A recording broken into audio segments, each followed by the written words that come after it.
BJP government కూడా. So liquor దాంట్లో సహాయం చేసినందుకు ఒక బ్లాక్ ఆఫ్ చెప్తారు. ఇంకో ఆయన అవంతిక కాంట్రాక్టర్స్ ప్రతిమ వాడు. ఈ ప్రతిమ ఎవరిదో మీ అందరూ తెలిసింది, రాష్ట్ర ప్రజలందరూ తెలుసు. వీళ్ళకున్న అత్యంత ప్రతిభ ఏంటో తెలుసు. ఈ ప్రతిమ కంపెనీ ఎవరిదో కూడా తెలుసు. ఈ రెండు కంపెనీలు కేవలం టీఆర్ఎస్ పార్టీకి సంబంధించిన నాయకత్వానికి కావాల్సినటువంటి అత్యంత సన్నిహిత కంపెనీలు. వాళ్ళకి చెందటం కోసం సింగరేణిని బొందబెట్టి సింగరేణిని ఇందులో పాల్గొనకుండా చేసి సింగరేణికి 2 బ్లాకులు లేకుండా చేసి అతిపెద్ద కుట్ర 10 సంవత్సరాల్లో చేసి సింగరేణిని అన్యాయం చేస్తారు. మీ వల్లే 2 రాకుండా పోయినాయి. ఇది వాస్తవం. ఇది అయిపోయిందే. సింగరేణి ఏడొద్దన్నారు. కోల్ బ్లాక్ ఎందుకంటే వీళ్ళ మనుషులు కావాలి కాబట్టి. కానీ మళ్ళీ ఒరిస్సాలో కోల్ బ్లాక్స్ ఆక్షన్ జరుగుతుంటే మాత్రం ఆడి పంపించారు. ఏందయ్యి ఆ బుక్ కంపెనీ పేరు కూడా చెప్తాం మీకు. ఒరిస్సాలో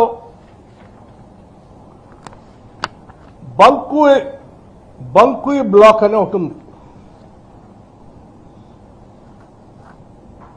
దాని ఒక్కదానికి బిడ్ వేయాలని మాత్రం నిర్ణయం చేశారు. అంటే పక్కన ఉన్న సింగరేణి మైనింగ్ జరుగుతున్న ఇదేంటి ఎల్లందు కోయగూడెం పక్కనే జరుగుతుంది. ఆడ సత్తుపల్లిలో జరుగుతుంది. పక్కనే అది వదిలేసిండు. ఏడ పార్టిసిపేట్ చేయొద్దన్నారు.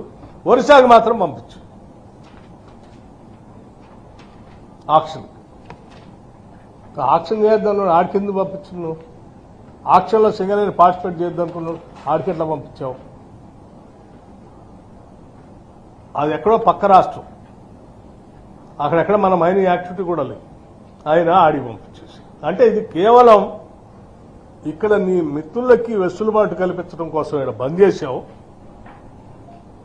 అక్కడేమో ఆక్షన్ పంపించేసావు. ఏంటంటే ఆక్షన్ కూడా పంపించాలని కోసం. అయ్యా అందుకోసం ఏం చెప్తా ఉన్నా అంటే ఈరోజు ఇంత చరిత్ర మీ వెనకబెట్టుకొని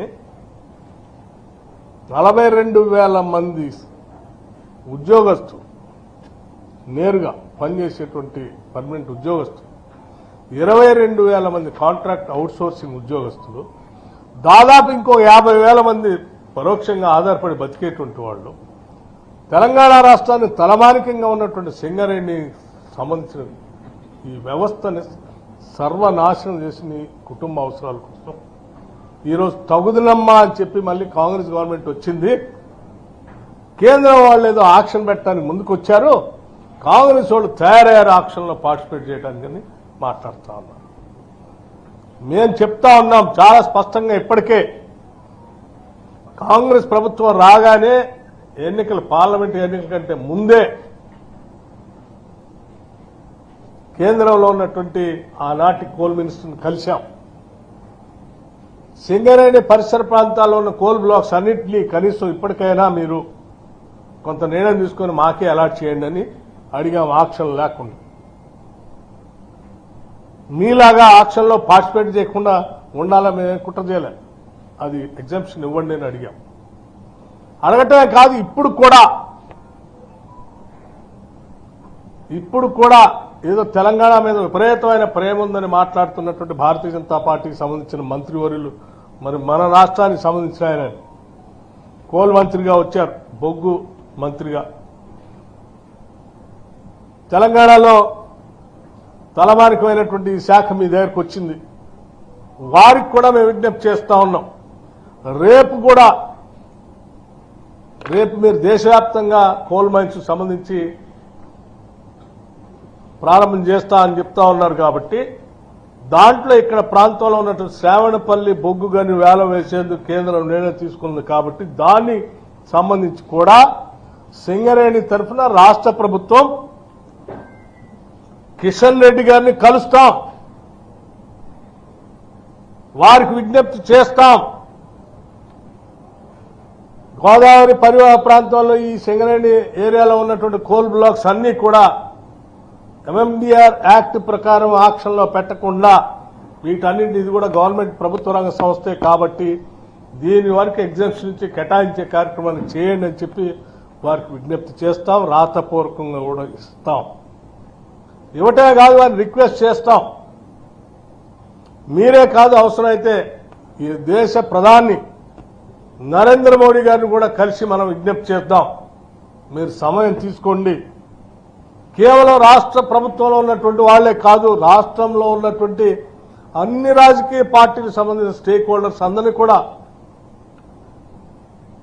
పిలుస్తాం. వాళ్ళందరూ కూడా తీసుకొని వచ్చి ప్రధానమంత్రి గారిని కలుస్తాం. ఎందుకంటే ఇది రాష్ట్ర ప్రయోజనాలు, ఇది ఎవరో ఒక్కడి కోసం చేసేది కాదు. డెలిగేషన్, ఆల్ పార్టీ డెలిగేషన్ కూడా తీసుకొని వస్తాం. మీరు టైం తీసుకోండి, తెలంగాణ ఆస్తుల్ని కాపాడండి, సింగరేణిని కాపాడండి అని చెప్పి వారిని విజ్ఞప్తి చేస్తాం. అందరిని తీసుకొని వస్తామని వారిని కలిసి ప్రత్యేకంగా రిక్వెస్ట్ కూడా చేయాలని రాష్ట్ర ప్రభుత్వం డిసైడ్ చేసుకుని నిర్ణయం చేసింది. ఇది రాష్ట్ర ప్రజల ప్రయోజనాలను కాంక్షించి మేము చేస్తున్నటువంటి కార్యక్రమం. సింగరేణి ఆస్తుల్ని, వ్యవస్థని కాపాడటం కోసం మేము చేస్తున్నటువంటి కార్యక్రమం. తెచ్చుకున్నదే ఉద్యోగాల కోసం.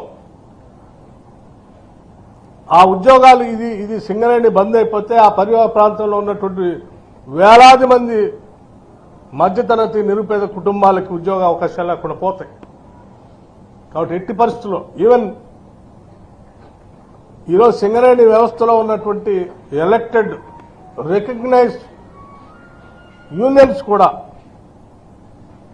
కలిసి మాకు ప్రత్యేకంగా లేఖ కూడా ఇచ్చారు.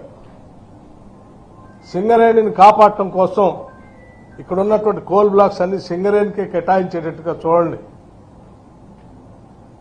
దాని మీద మనం అందరం కలిసి పోరాటం చేద్దామని చెప్పి కూడా వారు లెటర్ ఇచ్చారు ఇంతకుముందే గతంలో.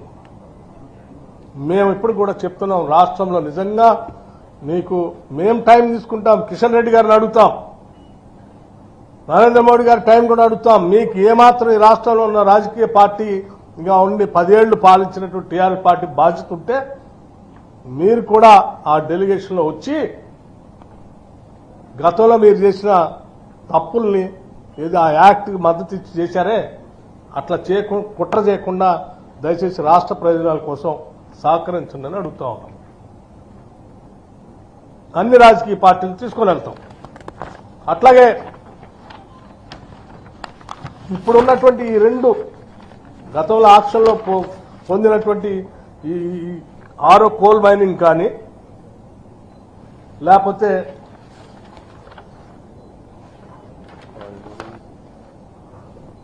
అవంతిగా కాంట్రాక్టర్ సంబంధించిన కోల్ మైన్ కానీ ఈ రెండు కూడా మీకు ఆక్షన్లో పార్టిసిపేట్ చేసినప్పటికీ ఇక సింగరేణికి ఉన్నంత ఎక్స్పర్టైజ్ లేకపోవటం వల్ల వాళ్ళు ఏం చేయలేకపోతా ఉన్నారు.